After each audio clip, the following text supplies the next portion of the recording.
नमस्कार दोस्तों, आपका स्वागत है एग्जाम क्रैक SS1 में।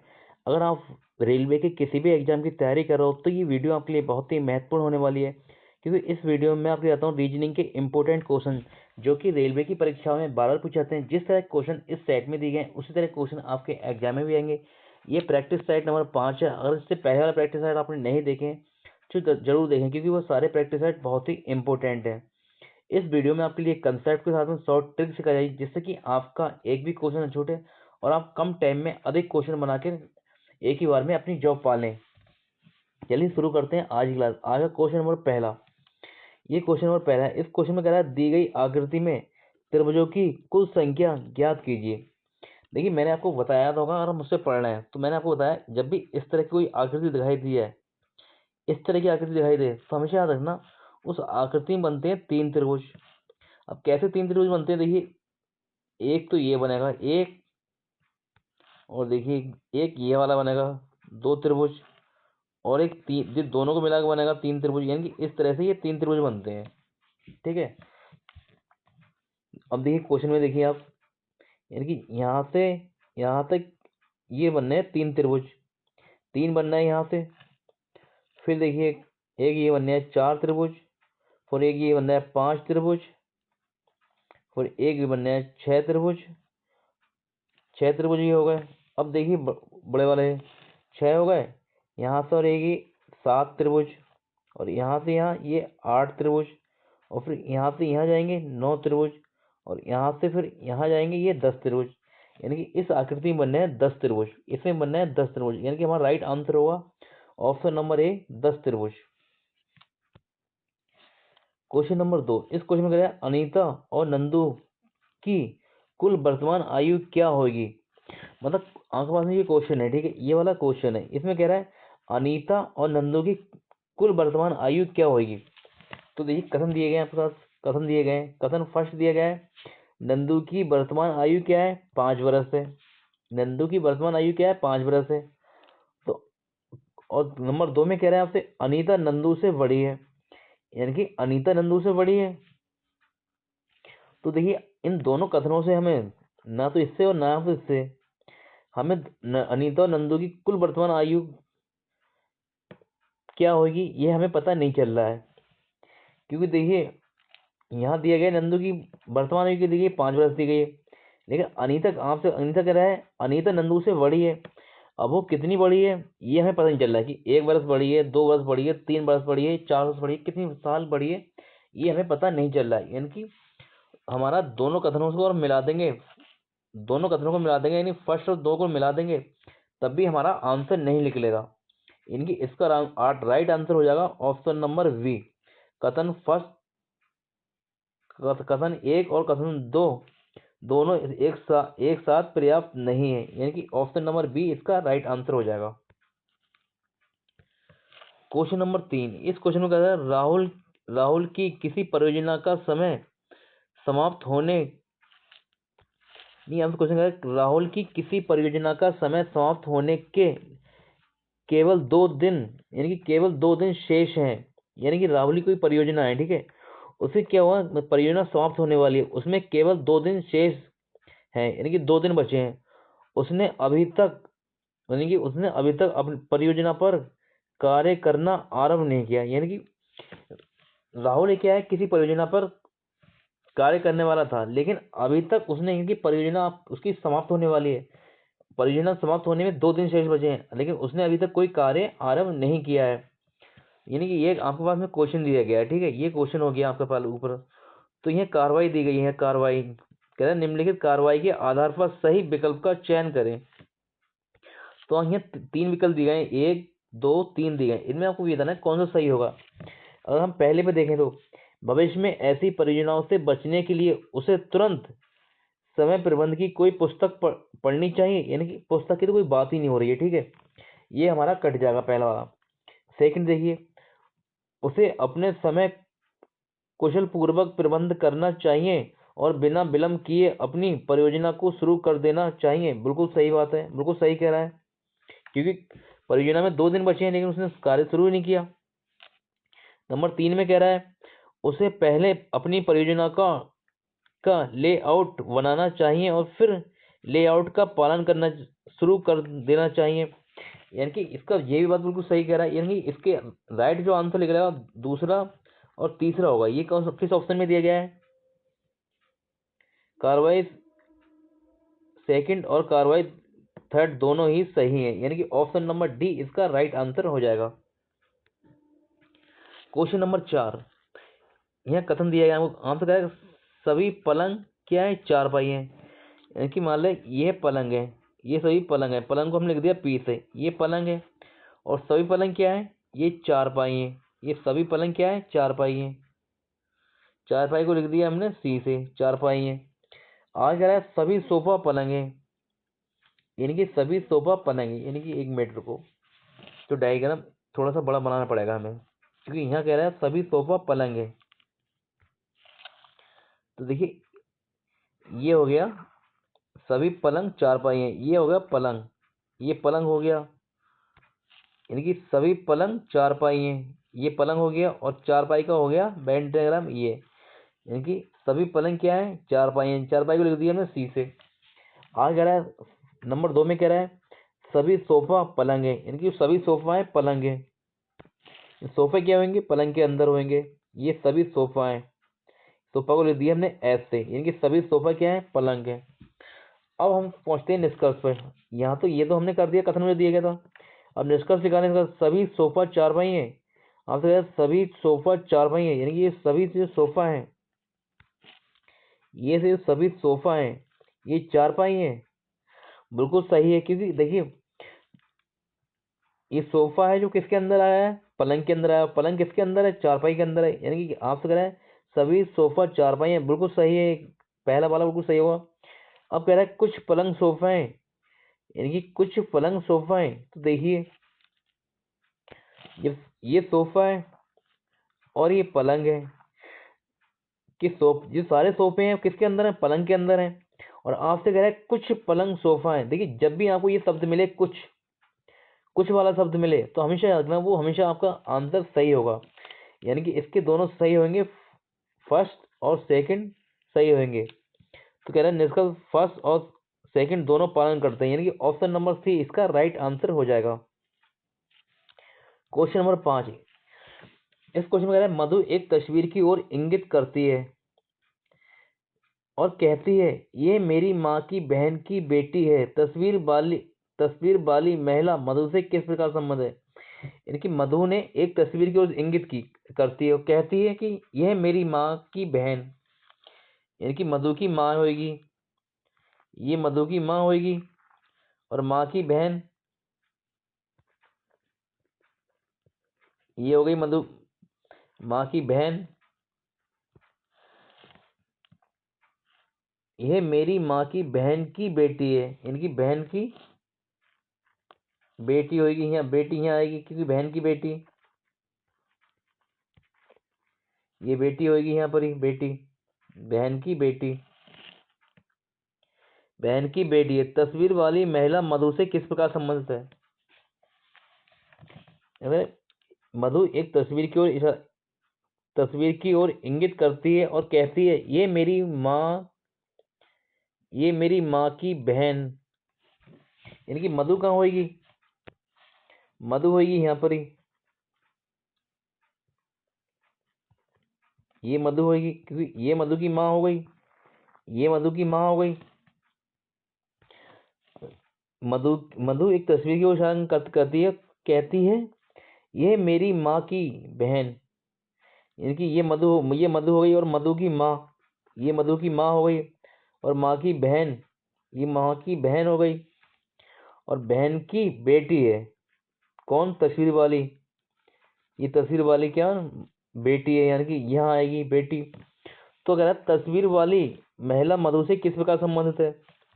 यानी कि जो ये मधु और ये कौन होंगी? ये चचेरी बहनें होंगी, चचेरी बहनें होंगी, यानी कि इसका राइट आंसर हो जाएगा option number B. Question number 6, इस क्वेश्चन में दिए गए विकल्पों में से असंगत को चुने। इस क्वेश्चन में दिए गए विकल्पों में से असंगत को चुनना है आपसे। देखिए यहाँ दिया है विद्यार्थी और प्रधान अध्यापक, प्रधानाचार्य, प्रधान अध्यापिका, ये क्या है, देखिए एक सारे ये क्या है, ये पद हैं। मान लिया ये क्या है, स्कूल में पद होते हैं, लेकिन विद्यार्थी क्या होता है, विद्यार्थी इन सब में अलग होगा, क्योंकि वह स्टूडेंट होता है। प्रधानाध्यापक भी पढ़ाते हैं, प्रधान अध्यापिका भी पढ़ाती हैं, और प्रधानाचार्य भी हमें पढ़ाते हैं, लेकिन विद्यार्थी क्या करते हैं, पढ़ाई करते हैं, यानी कि यह अलग हो जाएगा। ऑप्शन नंबर ए इसका राइट आंसर होगा। क्वेश्चन नंबर 7 कह रहे हैं उस विकल्प का चयन करें जो तीसरे पद से उसी उसी प्रकार संबंधित जिस प्रकार दूसरा पद पहले पद से संबंधित है। ये कभी क्या करता है, कविता करता है, यानी कभी करता है कविता, तो मोची क्या करता होगा। इसका आंसर आपको कमेंट में देना है, ठीक है, इसका आंसर आपको कमेंट में देना है। इसका आंसर आपको कमेंट में देना है कि जिस हिसाब से देखिए कभी करता है कविता, तो मोची क्या करता हुआ, इसका आंसर आपको कमेंट में देना है। क्वेश्चन नंबर 8 देखिए हमसे कह रहा है इसका और इसका आपस में संबंध है, ठीक है, इसका इसका भी संबंध है। तो ऐसा ही एक शब्द बन जाएगा इनमें, या तो ऑप्शन ए हो सकता है, ऑप्शन सी हो सकता है, ऑप्शन बी हो सकता है, ऑप्शन डी हो सकता है। ये बताएं इनसे मैच करता हुआ कौन सा ऑप्शन होगा, ये आपको बताना है। तो देखिए यहाँ लिखा है जेट, सॉरी यहाँ है एन आपका, और जेड है, एफ है, और ये देखिए एफ है, ए है, एन है, यानी कि आपके दो अक्षर सेम रिपीट हो रहे हैं। देखिए एन यहाँ है, एन यहाँ लास्ट में आ गया, एफ लास्ट में, लेकिन एफ पहले आ गया, और फिर यहाँ भी देखिए एच शुरू में, एच यहाँ लास्ट में पहुंच गया, और ई यहाँ लास्ट में, और ई यहाँ पहले आ गया। लेकिन बीच वाला कैसे बनने होगा, अगर हम बीच वाले को देखें, देखिए यहाँ जेड है और यहाँ ये है। अगर हम थोड़ा सा देखिए, और यहाँ क्या है, एस है, और यहाँ एच है। अगर हम जेड का और ए का योग करें, क्योंकि जेड आता है आपका 26 पे और ए आता है आपका 1 पे, इनका योग करें तो ये बनना है 27, 27 बनना है। इसी हिसाब से यहाँ एस एस आता है 19 पे आपका, और एच आता है 8 पर, इनका योग भी करें तो ये भी 27 बनना है। जब इनका योग, जब देखिए जब योग 27 हो रहा है तो क्या हो रहा है, ये एक दूसरे के विपरीत हो रहे हैं, ये हो रहा है एक दूसरे के विपरीत।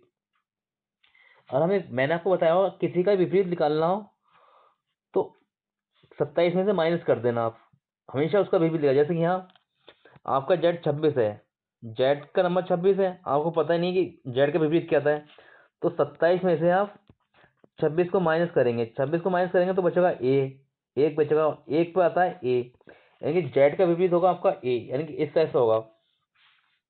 तो देखिए इस तरह से, और अगर हम चेक करें ऑप्शन में, जैसे ये बनना है तो देखिए ऑप्शन नंबर सी में देखें, सॉरी ऑप्शन नंबर सी नहीं, ऑप्शन नंबर ए में सी को देखें।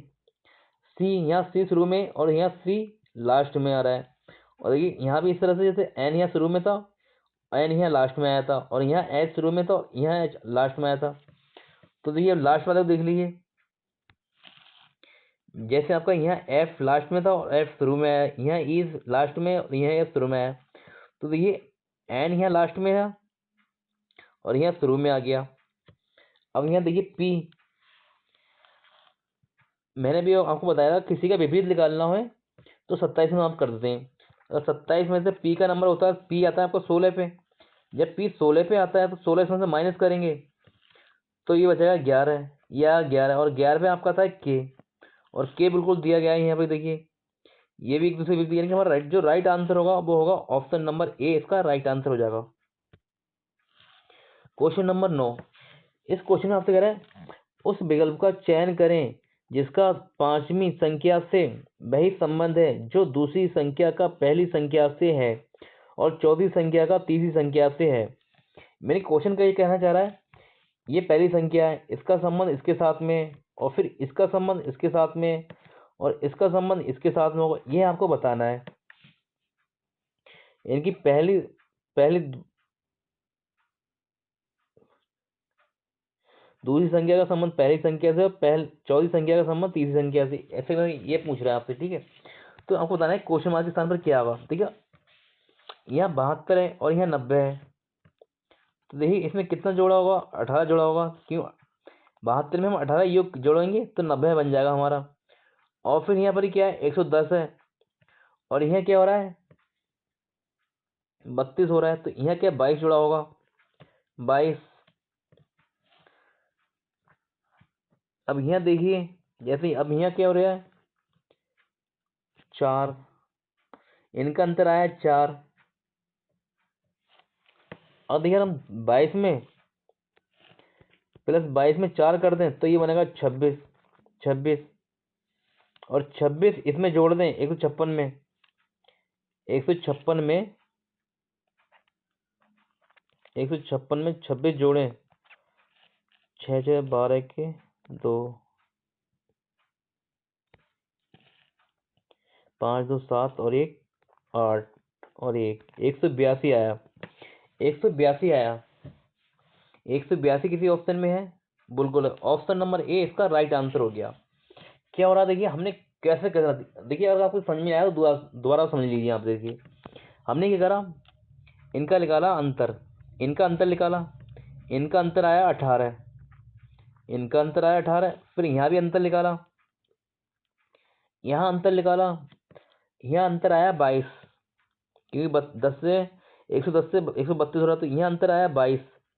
जब यहाँ 22 आया, लेकिन हमें यहाँ नहीं पता यहाँ कितना अंतर होगा, तो हमने क्या करा, हमने इनका भी अंतर ले लिया, इनका अंतर भी ले लिया। जब इनका अंतर लिया तो ये आया 4, और फिर 4 को हमने क्या करा, 4 को हमने जोड़ दिया 22 में, 4 को इस 22 में जोड़ दिया। जब 4 को 22 में जोड़ा तो ये आ गया 26।